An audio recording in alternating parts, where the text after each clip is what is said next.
Salut les amis, bienvenue sur la chaîne du garage Zitoun. Donc aujourd'hui, on va s'attaquer à un entretien basique qui est en fait le remplacement de la courroie de distribution sur une C3 1,4 litre HDI. Je vais vous expliquer dans les grandes lignes ce qu'il faut faire. Et comme j'ai pas encore la caméra qui peut filmer ben, les opérations, pour l'instant je vous explique et puis en fait vous pouvez le faire vous-même si ça vous dit, ou bien sinon faire appel ben, au garage, et puis ben, le garage viendra vous le faire. Ces opérations là elles peuvent être faites à domicile en fait, hein, sans problème. Donc premièrement on retire pardon première étape, on retire la borne de la batterie, parce que tout simplement ce qui peut arriver, c'est qu'après on doit tourner le moteur pour caler les différentes poulies d'arbre à cam, poulies, etc. Et il se peut que si votre moteur il est chaud, le moteur démarre en tournant en fait la poulie que je vais vous montrer après. Ça peut arriver. Bon, moi ça m'est jamais arrivé, mais bon, c'est-on jamais. Toujours être prudent, c'est toujours mieux. Donc retirer la borne de la batterie, surtout dans un moteur diesel, comme on sait, le préchauffage se fait à l'aide de bougies. Donc là, pour vraiment démarrer un moteur sans préchauffer avant, faut y aller quoi. Faut tourner beaucoup de fois et avec beaucoup de force. Donc après, une fois qu'on a fait ça, on retire ici les durites de gasoil d'arrivée et de retour. On les positionne. Moi ce que je fais, c'est que je les mets derrière le vase le vase d'expansion du liquide de la glace. Ensuite on retire le faisceau ici électrique. Vous retirez, il y a là, il y a une petite broche ici aussi, il y a une broche là, une broche là derrière. Vous retirez ici les deux liquides par là, d'accord. Une fois qu'on en est là, qu'est-ce qui se passe? On arrive à accéder au carter supérieur, le carter supérieur de la courroie de distribution. Moi à ce niveau là, ce que je fais, c'est que je retire le carter, je lève le véhicule ici. Prenez l'habitude de desserrer, d'essayer, même si vous avez une clé à choc, faites-le roue au sol, parce que si les pneus sont neufs, donc à mon avis ils ont dû passer dans un garage, il se peut que les gens serrent à la clé à choc et que vous n'arriviez pas à desserrer une fois le véhicule en haut. Donc vous desserrez les 4 boulons. Une fois que c'est desserré, vous les remettez, vous levez le véhicule, vous placez sous chandelle, et là vous retirez votre roue. Donc une fois qu'on a retiré la roue, il faut retirer ici le garde-boue. Une fois qu'on a retiré le garde-boue, on met le véhicule, on met un support, un cric sous le carter d'huile. Une fois qu'on a positionné le cric sur le carter d'huile avec une planche en bois pour dire le mettre en sécurité, on vient retirer ici le support moteur. Une fois qu'on a retiré le support moteur, on lève un peu le véhicule. Ici on libère la courroie d'accessoires, on va en avoir besoin. Une fois que vous avez fait ça, après il ne restera plus qu'à piger les différentes poulies, et puis de procéder à la dépose de la courroie, vidanger, puisque aujourd'hui on va procéder aussi au remplacement de la pompe à eau. Donc vidanger le liquide de refroidissement pour aller bien là. Elle là. Donc en fait vous avez une pour le carter ici, vous avez une vis ici, une vis là, une vis ici, une vis un peu derrière là qui est difficilement accessible, et une vis là. Donc j'en avais combien? Attendez, une, 2, 3, 4, 5. Donc c'est du 7. Voilà, voilà. Je vous montrerai les étapes en allant. Voilà. Donc pour l'instant, ce que je vais faire, c'est que je vais d'abord déposer le carter du haut, le carter de distribution du haut. Après, je vais mettre le véhicule sur chandelle et je vais retirer la roue, retirer le cache pour accéder à la poulie. Donc, ici, pour démonter, en fait, pour dévisser les petites vis là, qui sont parfois peu accessibles, j'ai trouvé cet outil-là en fait qui est vachement utile. C'est une clé cliquée. Vous voyez, attendez, parce que là c'est pas évident. Avec une seule main, c'est pas évident, mais c'est juste pour vous montrer. En fait, là, vous desserrez. Et en fait, parce que là, je sais pas si je vais y arriver. En fait, quand vous, ici, en fait, quand vous tournez, c'est qu'en fait, quand vous tournez la clé, en fait, ici, quand vous tournez le manche, bah, la vis, elle tourne toute seule. Du coup, ça vous permet de dévisser par exemple, les vis là-bas inaccessibles. Et vous avez juste à positionner votre clé, puis à tourner sur le manche, en fait. Et c'est vraiment pratique. Attendez, je vais essayer de voir si je peux ici vous le faire montrer, puisque c'est vraiment très utile comme outil.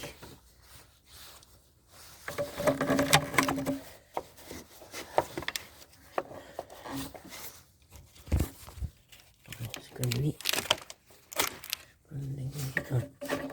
voilà. Là, en fait, vous voyez, en fait, là, vous tournez l'outil et la vis, elle se dessert. Bon, là, vous desserrez. Vous desserrez. Et là, en fait, en tournant le manche, là, vous voyez, le manche, en fait, il tourne. Ça vous permet de desserrer. Ça vous permet d'avoir les vis difficilement accessibles. Et dans les deux sens, en fait, il dessert. Vous voyez, vous tournez dans les deux sens. La vis, elle se dessert. Cet outil-là, pour cette distribution en particulier, il est plus qu'utile, je dirais même plus que nécessaire.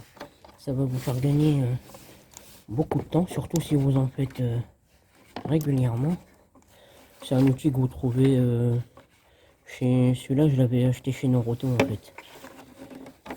Il y avait une offre et j'ai essayé depuis. Franchement, je ne le regrette pas. Il me sert beaucoup à dévisser surtout les carters, les caches distribution. Que ce soit sur Peugeot, Renault, même sur Volkswagen. Parce que sur Volkswagen, il y a des endroits où on n'arrive pas forcément à les avoir. Ça permet de retirer le cache. En général, souvent c'est le cache supérieur qui est un peu difficile d'accès. Donc avec ça, vous y arrivez facilement.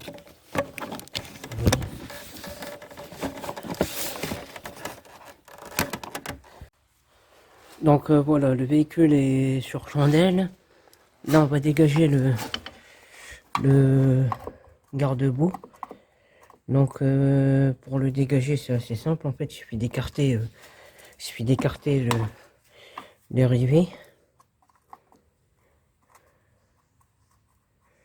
Il suffit d'écarter le rivet et de le tirer. Bon, certains retirent le garde-boue complètement.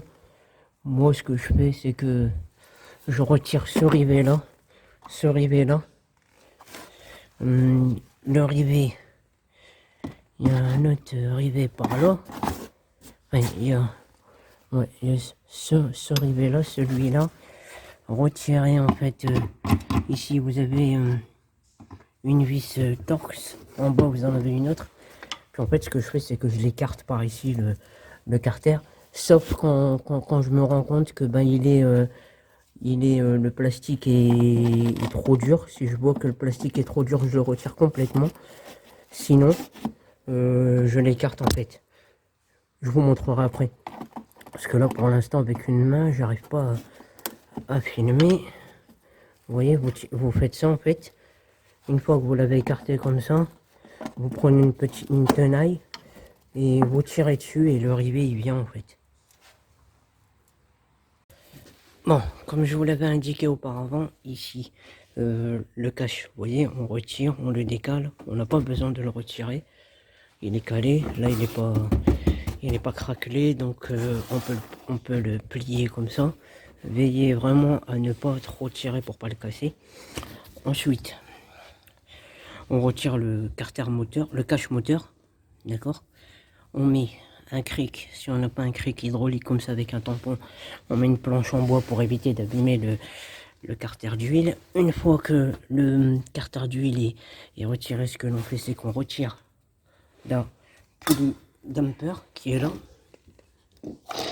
On récupère la vis avec sa rondelle, on la met sur le capteur de vitesse. Enfin, c'est ce qui sert en fait ici. Il y a une bande magnétique avec un capteur ici.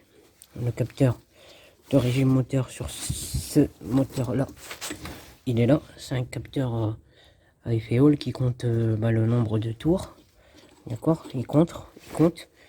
Ensuite ici vous avez un petit tampon, un tampon de distribution qui sert à maintenir la courroie dans la guidée et de vérifier sa tension.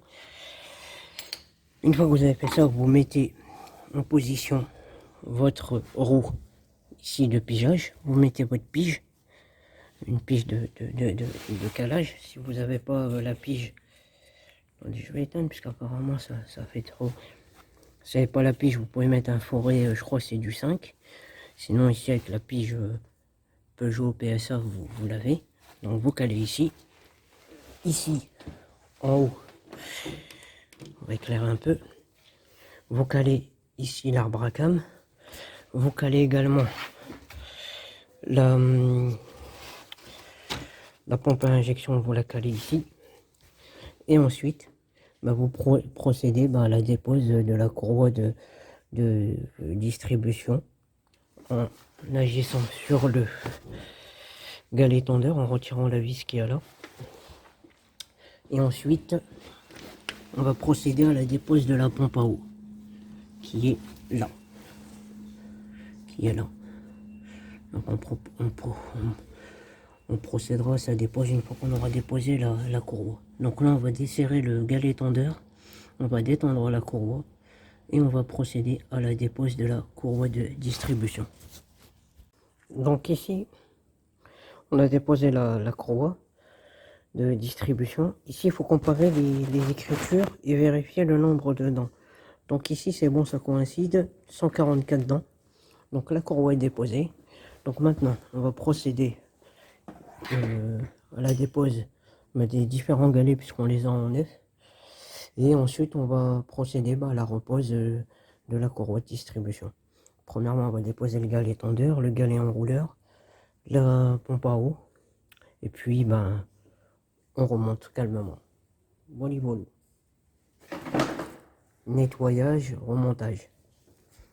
Donc important, toujours serrer les vis au couple. Donc là on voit bien que le capteur de rotation il a 5 Nm. La poulie folle il est à 37 Nm. Le galet tendeur, le boulon du galet tendeur il est à 35 Nm. Et puis la poulie de Villebroquin, elle se fait en deux étapes. Une à 35 Nm plus l'autre à 190 degrés. Donc voilà. Donc là on va serrer le tendeur à 35 Nm. Attendez que je dise pas de bêtises. Le tendeur, tac, il est là. Non, c'est à 25 Nm le tendeur. Donc on le serre. Et puis on est parti. Bon voilà, la distrie est en place, le moteur est en route. Les anciens galets ils sont là. L'ancienne courroie est ici. Bon, ça a pris à peu près 4 heures. 4 heures pour déposer, reposer la nouvelle distribution. Donc voilà. Après avoir remonté les caches, remis en place les gaines, tout ce qui est voilà, remise à niveau de refroidissement avec la purge en air qui se fait ici en dessous du tuyau d'air ici.